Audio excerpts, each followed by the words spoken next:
We have now completed our mapping and visualization section, and we're moving on to our tools for updating and adding to the Google Basemap.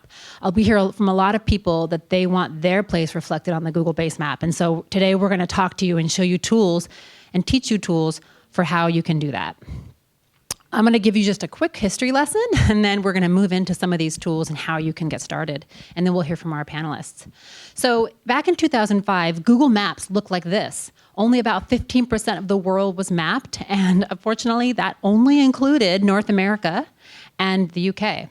And that's because a lot of the data was really difficult to get a hold of way back in 2005. I mean, that was a long time ago, 10 years exactly.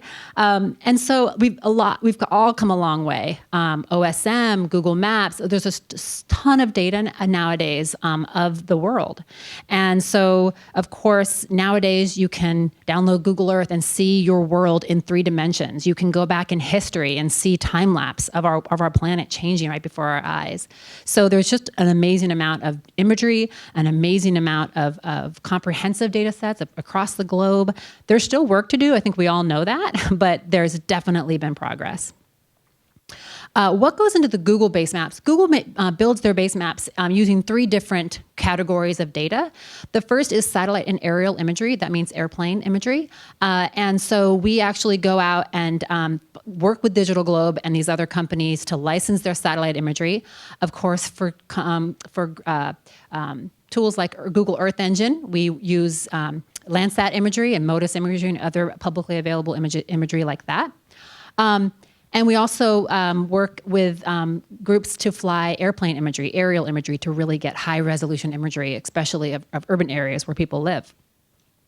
We also work on that next picture is street view imagery, both indoors and outdoors. I'm going to talk a little bit about that. But that is not just the street view imagery that Google collects with the cars, but also the backpack, as well as UGC, or user-generated content, of 360-degree imagery.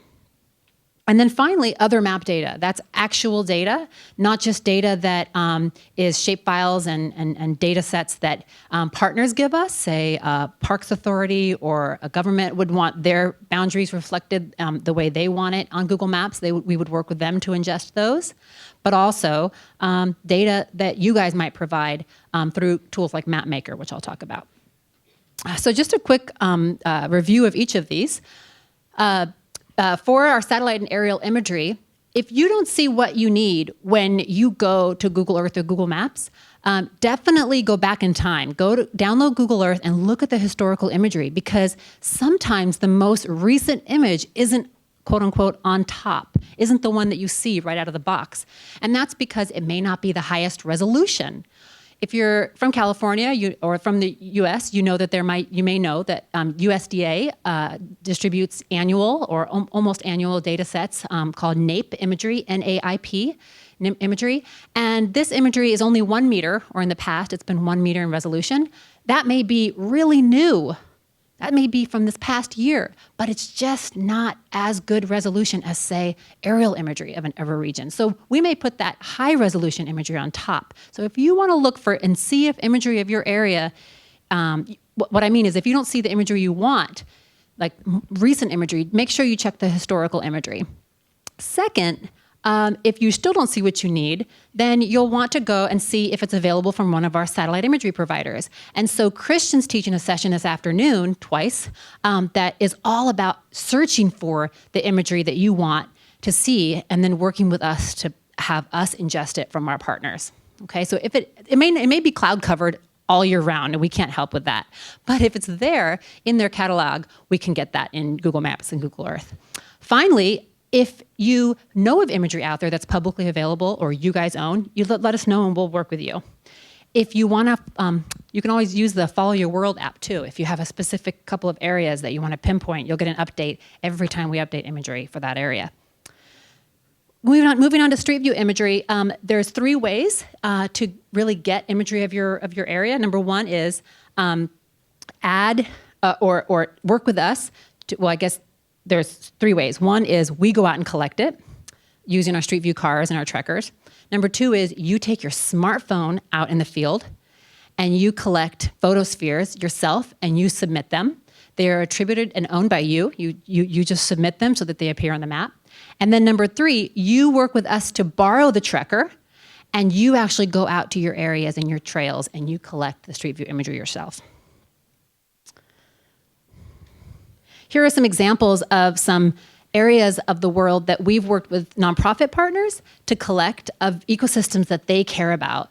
And a lot of the partners are in this room, actually. Jane Goodall Foundation, or Jane Goodall Institute, American Rivers. We have also worked with Save the Elephants. Story Cycle is here. Polar Bears International. There's a lot of different organizations that have come to Geo for Good, and then they've gone out and collected imagery like this. So just come see us during the office hours tomorrow if you're interested. And finally, there is a Street View app that allows you to then collect photospheres, 360-degree panoramas, and submit them.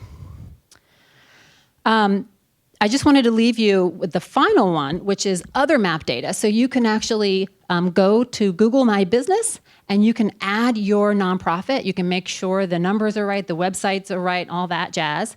But if you want to start adding things like trails and trailheads and different locations on the Google Maps, that's what you would use Google Map Maker for. And if you want to learn more about that, come to my session this afternoon called Google Map Maker. If you want to learn about Street View, go to John's session about Google Street View. And then finally, Google Maps content providers. This is if you have authoritative data sets that you want to ingest, you have to come work with us, and that's the best way to get started.